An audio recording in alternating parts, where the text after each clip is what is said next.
guys, welcome back to our podcast, Third Perspective. On today's episode, Los Silenciados, we're going to be talking about censorship, more specifically, book censorship.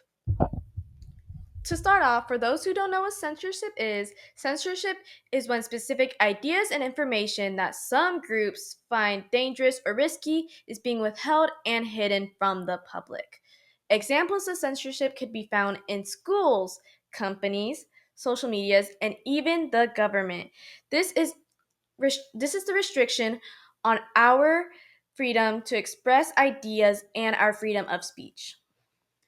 A big example of censorship is book bans, which book bans are mostly seen in schools and libraries, which are banned because of their LGBTQ or race or gender. And this can cause a disability towards the kids learning because they won't really be able to identify the difference from them in society today and all the differences.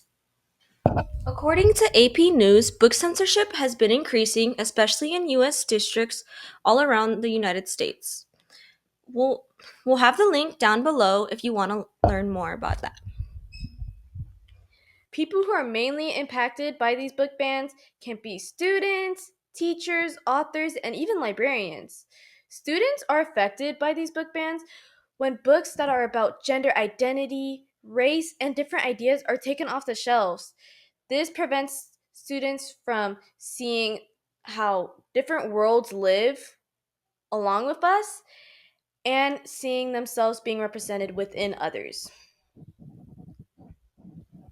I take mic now. Hi. Okay. So basically an example of the teachers and the librarians being harassed, they get harassed, they get peer pressured, they also can lose their jobs, and it just has them like fear what and limits them what they really want to present and give to the students when in the libraries or in the classrooms. So that sucks. And then when it comes to the authors, sometimes they'll hear things. People unfairly judge their books just because they share their opinions about religion or race or just some things like that. And just because it doesn't live up to the social norm. Mm-hmm. Communities as a whole can lose the open access informations that libraries provide, and this can cause like a division and a misunderstanding between people because of that. And then libraries also suffer. Libraries that were once seen as like a place full of knowledge now suffer when funding is cut, or when memberships like from national organizations like the ALA, the American Library Association, are cut due to political pressure.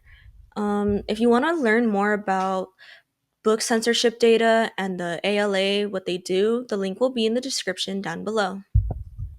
Actually, to add on to that, there has been a teacher in South Carolina that has received major backlash for having a book within her curriculum named Between the World and I. The book is mostly just about how it is to live in America today as a black person.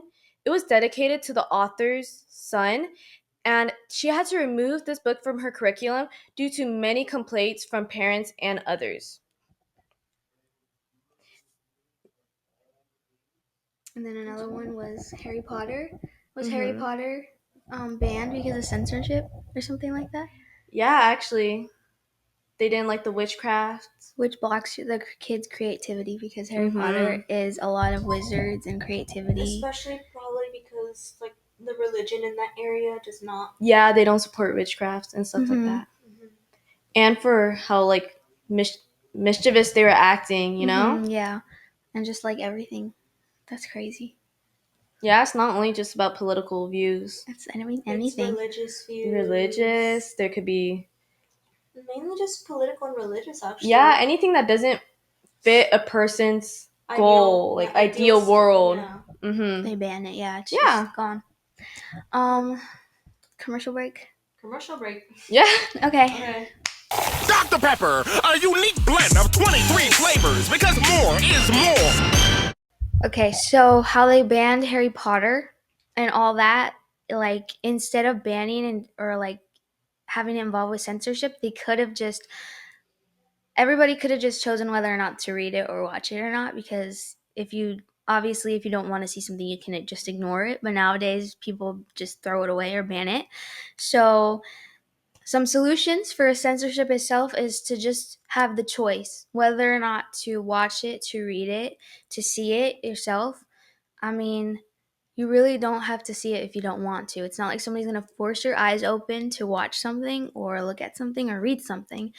Or a censorship book itself is to not ban the book, obviously. It's to just not pick up the book or not even look at the book if you really hate it that much. Some solutions can be having like a committee review the books to see if they're actually worth being banned, or being able to express an opinion on if it should be banned or something like that, like having like a voting thing. Mm-hmm.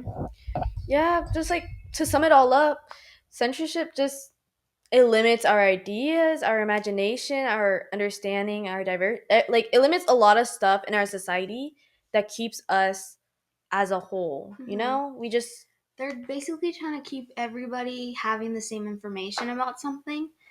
So, like, somebody can have information about this and they won't like it, so they'll just ban the whole thing. yeah, like book banning is just an example of censorship. You see it everywhere, social media, TikTok, Mhm. Instagram. You see it on the news. It's everywhere you go, pretty much. Yeah.